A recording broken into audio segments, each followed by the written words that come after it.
Hello folks. Well, big forest fire. Town next door to us got evacuated, but anyways, it pays to be friendly and nice to people.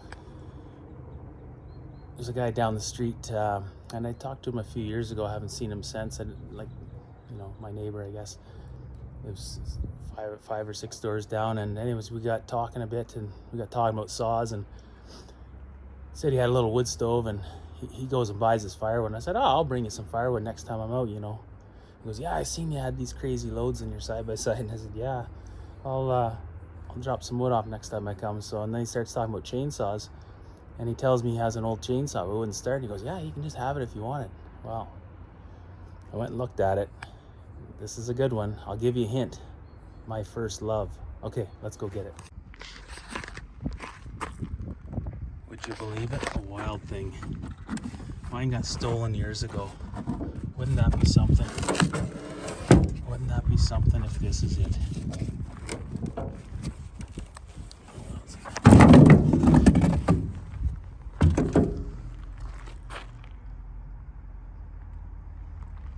Wouldn't that be something if that turns out being my old saw? Pretty sure I put my initials on the inside of here. And I think I put flat spots on those screws so I could adjust the carb, because back then it was hard to get. I finally got a wild thing again. My very first chainsaw, my first love. Cleared a lot of trails with this little thing, or one just like it. Okay, now I gotta pull that cover off, see if my initials are on there. Wouldn't that be something? Oh yeah, he said it had a case too. Look at this. I think that's it.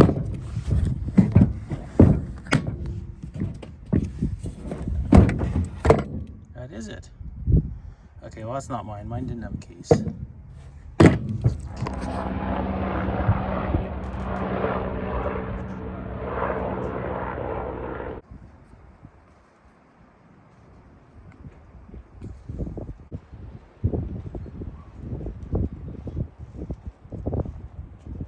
Okay, 3 hours later.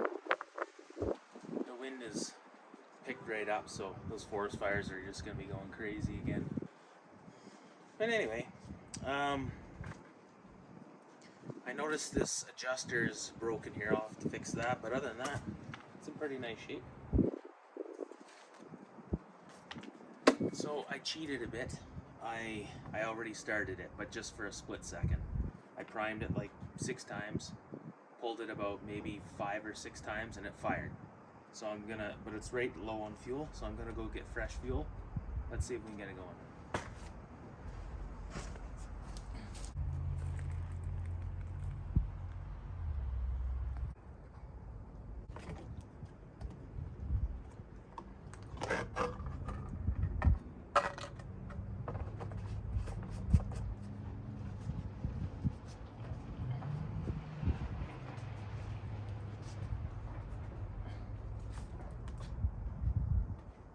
Yeah, this one's got the stiff fuel cap too.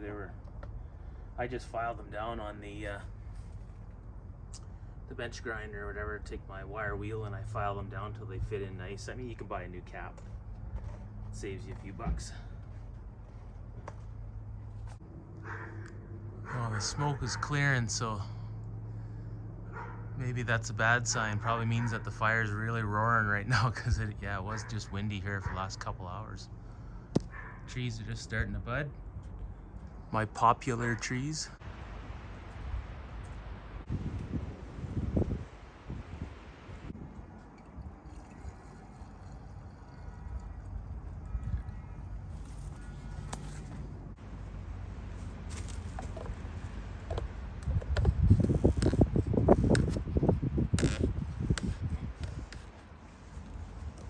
Okay, let's try that.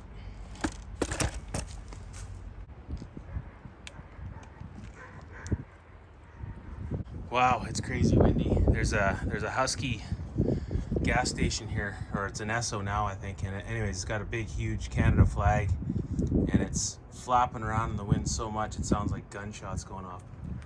Anyway, I can't remember. I think this isn't my old saw. It won't be, because I didn't have that bar guard. I didn't have a case. I just wishful thinking that maybe my old first wild thing that got stolen. Maybe one day I'd find it, but I thought this was the model I had. Yeah, it was a 2375. I'm pretty sure of it. Something seems different about this section here. I thought, maybe not. Did they make a different chassis? I can't remember. I'm not a wild thing expert. Maybe somebody out there knows. Was there a different chassis before this one, or did they have just this one and then they went to the 2-barrel design where it's kind of a totally different chassis? I'm pretty sure this is the one I had, but anyways, let's see if she'll fire up and run. Oh, and I'll go get my little tuning device. I didn't even pull a top cover off. Look at the air filter. We're just gonna try it. Okay, here we go. Spline. You won't be able to see that, but this is what all these little Poland chainsaws, this is what they all ran. You say what you want about the little Polans, but they have the best carb adjusting screws. In my opinion, they should standardize, make this standard system for everybody with the spline. You can put that thing on there and it'll just sit there. You can tune your saw. The other way, you're farting around with a flat blade screwdriver trying to find the slot. This just goes on no matter what way you put it on. The kit that I have, there's like 12 different types of these. Like, it's dumb. And back in the day, these were expensive enough that I didn't want to buy one. I think it was something like 70 bucks or something for this stupid little thing.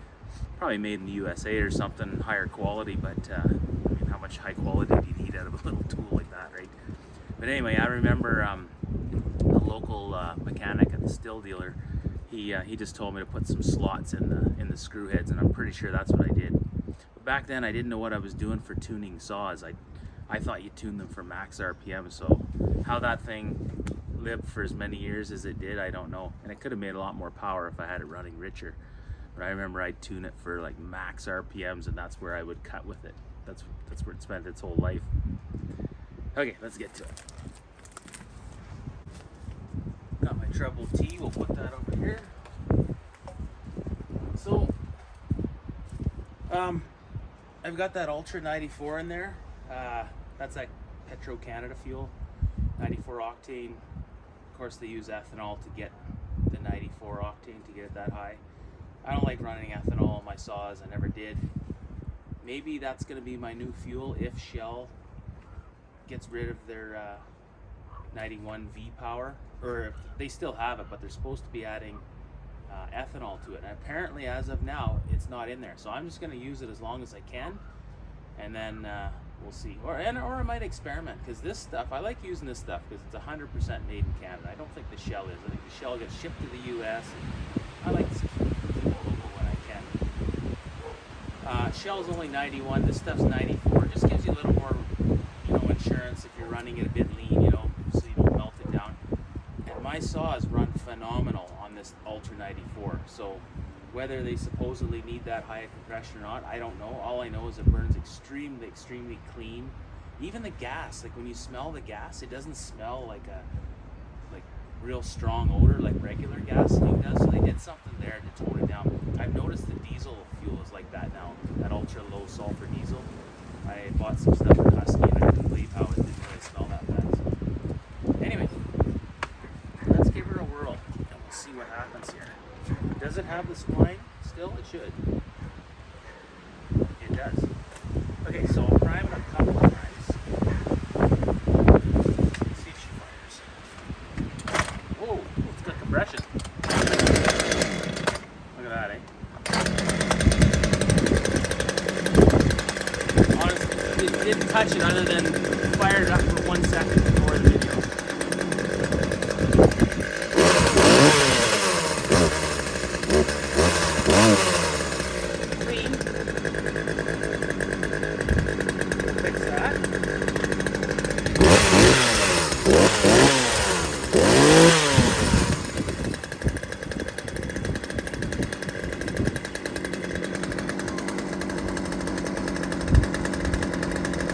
Crazy, eh? People give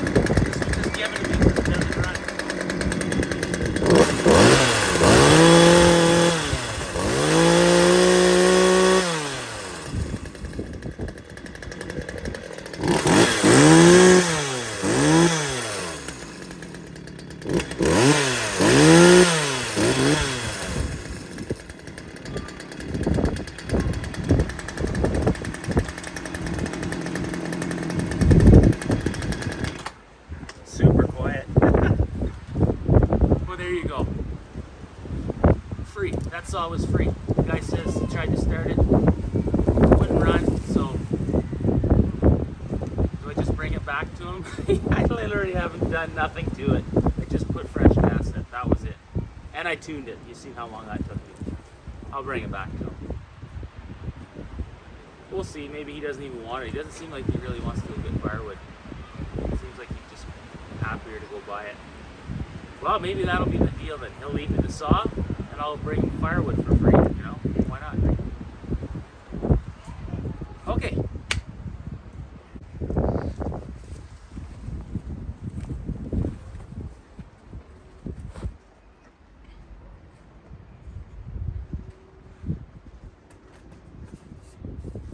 Okay, so one thing I will add is that just because a saw starts does not mean that it's good to go.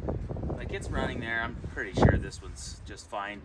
I'm gonna adjust the chain, give it a quick little sharpening, and then we'll do a little cutting with it. Like, a lot of people think that if a chainsaw starts on the first or second pull, that means the engine's fine.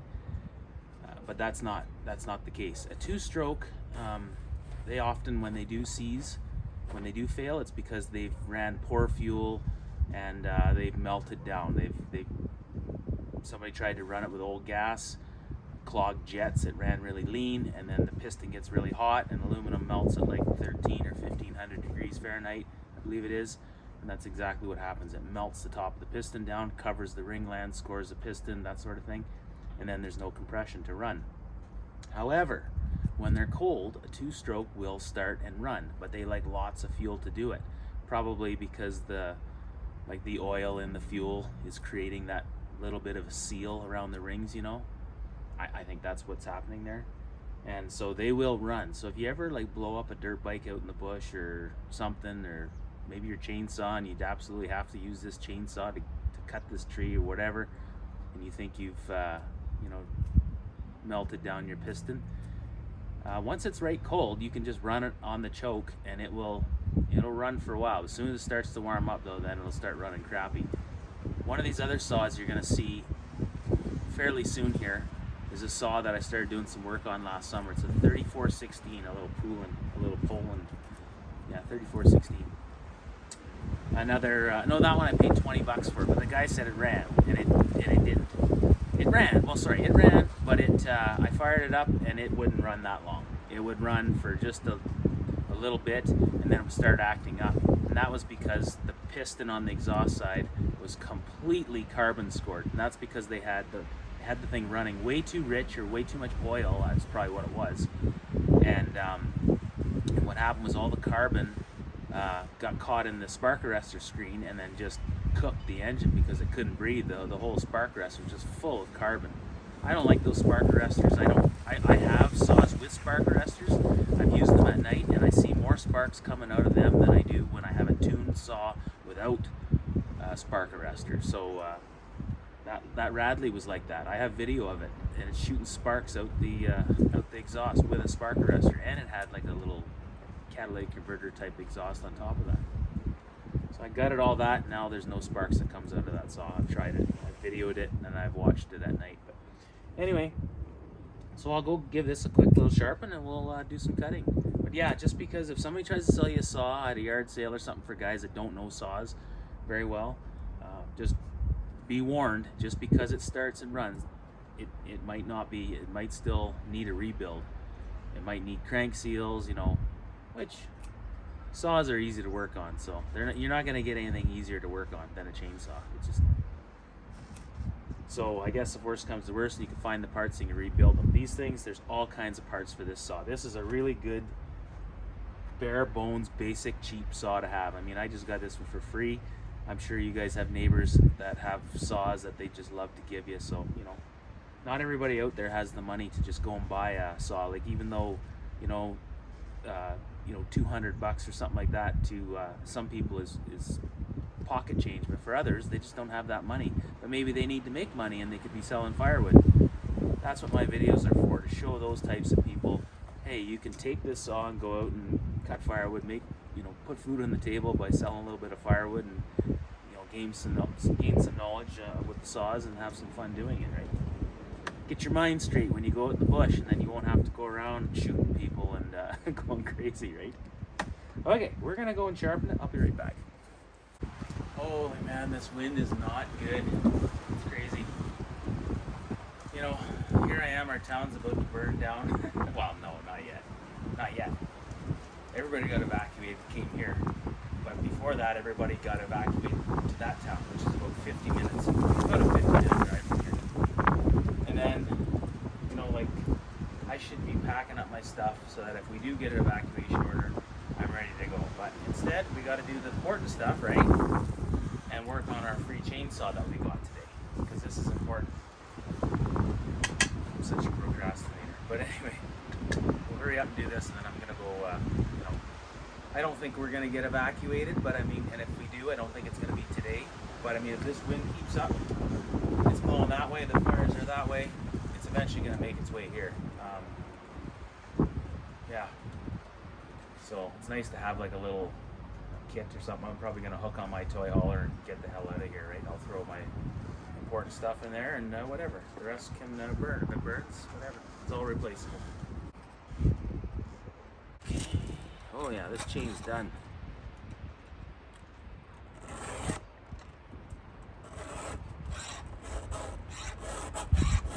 Wow. This is pretty typical with a homeowner saw. You just always see them, people hitting the dirt with them and stuff like that. This chain, I'll get a new chain for it. I actually have one here for it. But to do that, I'll need a sprocket, so I'll have to get a sprocket as well. And we'll see if I keep it or if I sell it or whatever, but we're just gonna give it a quick sharpening and then we'll put it in the wood. Okay, she's all sharpened up. Best I could do with what it was. I didn't touch the rakers. It needs to have them touched too, but we're not gonna mess with it for today. We'll see if this adjuster it even works. It's not looking good. Ooh. I went a little bit tighter. We just have to get it closer.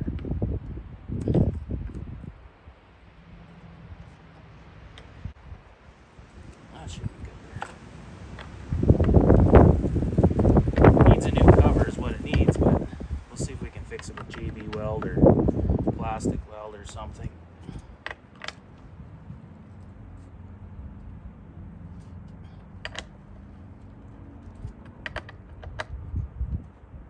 These saws came out in, I think, the late 90s, early 2000s. That's when they had these. I bought mine in 2003, I believe it was. Watched Dick Prenicke's, well, it wasn't his video, but he was in it. Alone in the Wilderness. Actually, I think he died in 2003. But I watched Alone in the Wilderness, and yeah, it was kind of my... where I really wanted to go spend time in the bush alone after watching that. So I did it a little differently than he did. But I went and bought a Wild Thing at Canadian Tire. Man, I wish I still had that song. Oh, maybe I'll find it one day. If you love something, set it free. If it comes back, it was meant to be.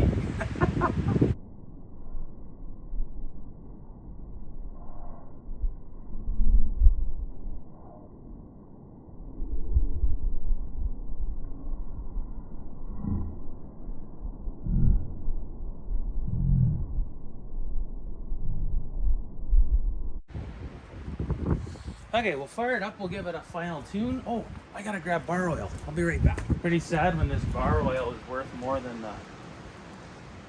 the whole saw is worth.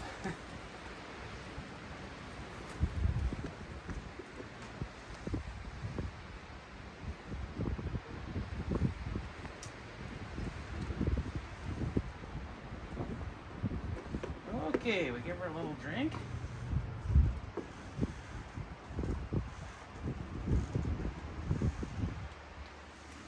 Fire it up.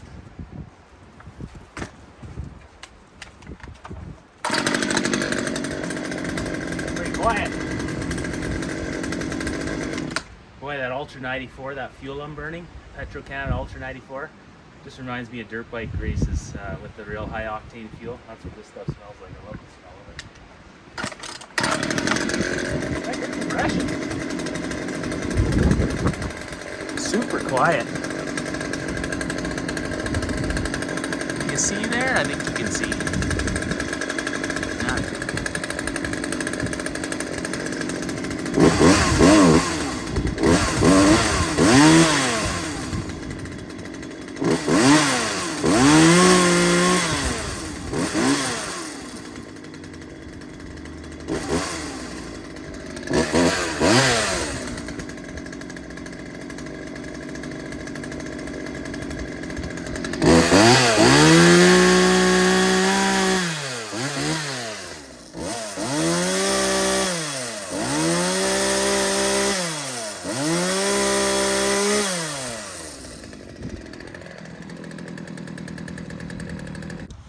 Okay, so it idled and then it died. Just needs the idle turned up a bit here.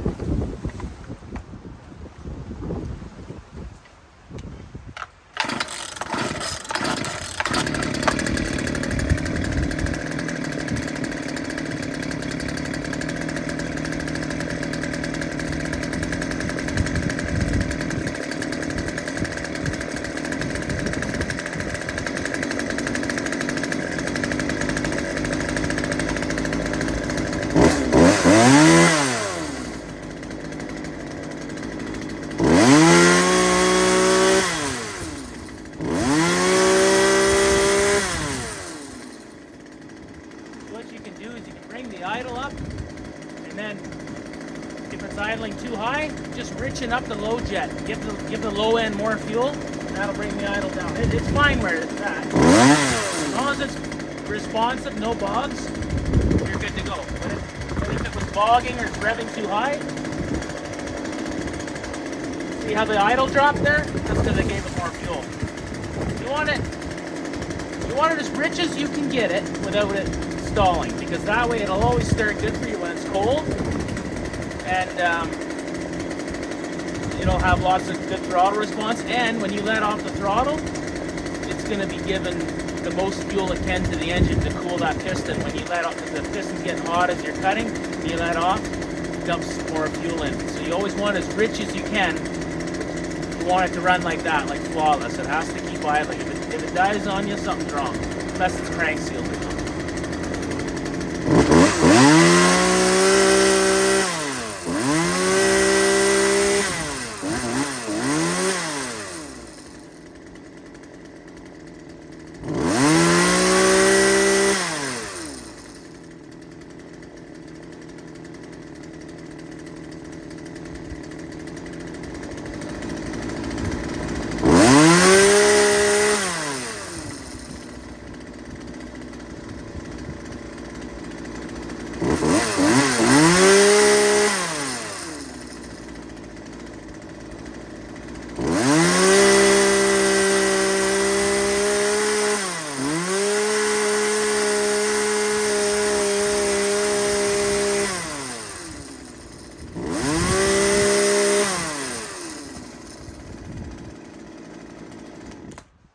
I'll go get my tack. I'll be right back. We'll just see what it's revving at.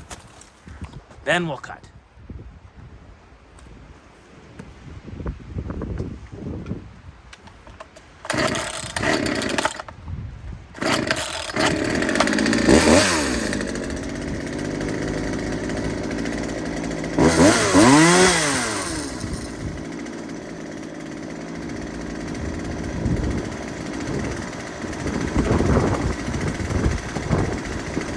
Idling about 3350 to 3400, just perfect.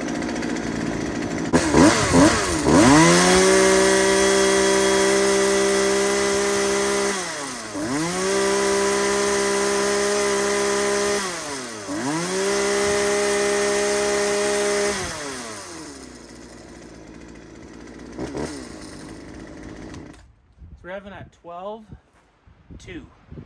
Perfect. Okay, let's cut. Man, this has been, the last time I used the Wild thing was in 2012. 2012, I guess, right when, just before mine got stolen. So, 11 years. It's time. It's time to cut with the old wild thing. She's running good. I should bring it over to the neighbor and show him. Well, it's certainly oiling good. I got oil all over my free, what do you call that thing? Snowblower. Oh, there goes the camera. Hold on, folks. Hold on, folks. Are you guys okay? That's good. Okay, here we go.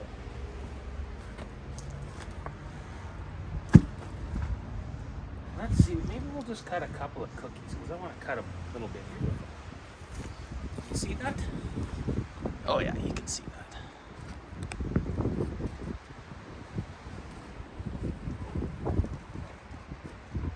Okay, here we go, folks.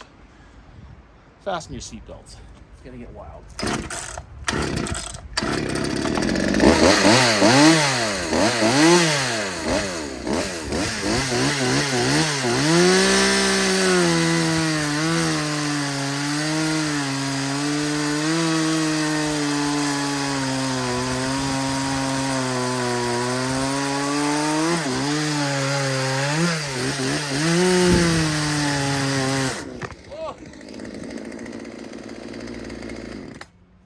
Hold on, we'll set you back up.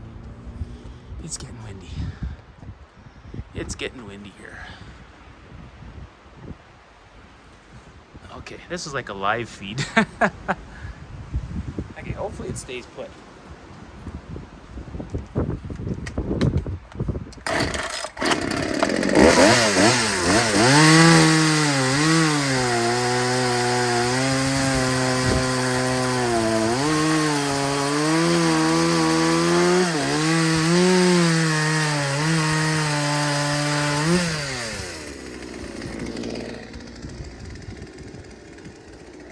Riching it up just a tad.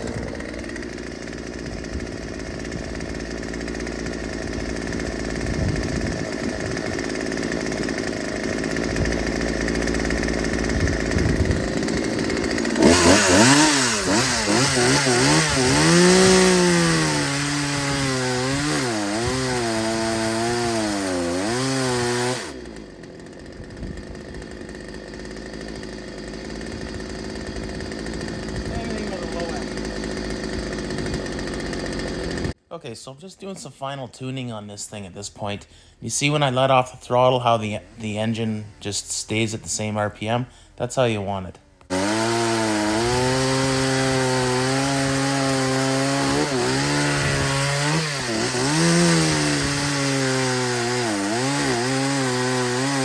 Yeah, so this saw's cutting pretty good for a bone stock chainsaw that was going to the dump, you know, because it was apparently junk or whatever. But the other thing on these, they have 4 screws in the bottom end that tighten the clamshell together. These ones weren't loose or nothing, but I gave them just a little more tightening. I do that with all these clamshell type saws, just to make sure that there's good squeeze on the crank seals there. And at the end of the day, when this video is over, this thing was running absolutely flawless. I'm going to do another video, show you how to start these things when they're hot and whatnot. Because that's part of the problem why people think they're junk. They just don't know that they have a hot start function, like a fast idle. So, yeah, we'll get that on another video.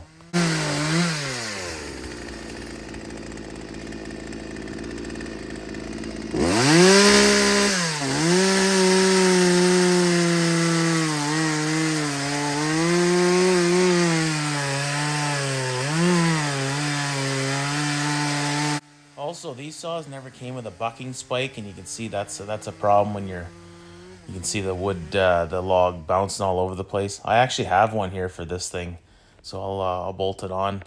I'll have a link in the description for those bucking spikes.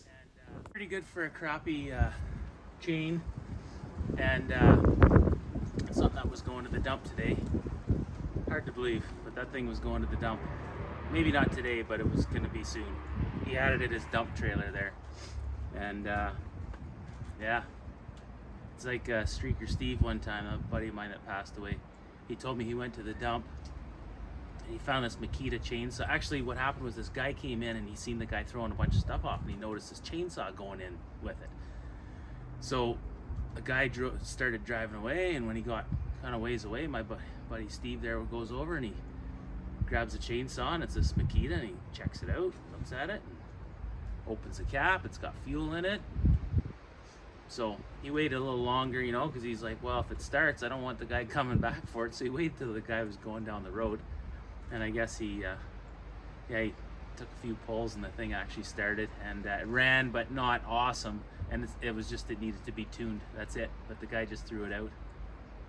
Crazy. But that's when you don't know, you don't know, right? People just think they're junk. So yeah, my neighbor must have tried to start it. The fuel didn't seem like it was old fuel or anything.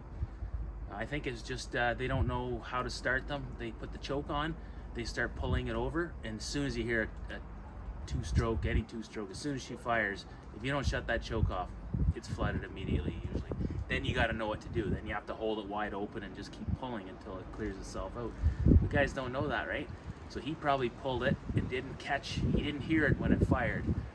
That's guaranteed you, pretty much that's what happened. And then he would have kept pulling and pulling and pulling and pulling and pulling and couldn't get it started.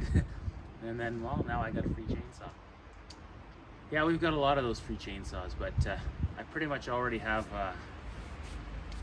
you know the vibe. What do they call that? White something. They got a name for it from the chainsaw vibrations. This thing's brutal, but yeah, good for young guys. You know, that first chainsaw, want to get out there and cut some firewood. Okay, folks, that's it for this one. Let's catch you in the next one.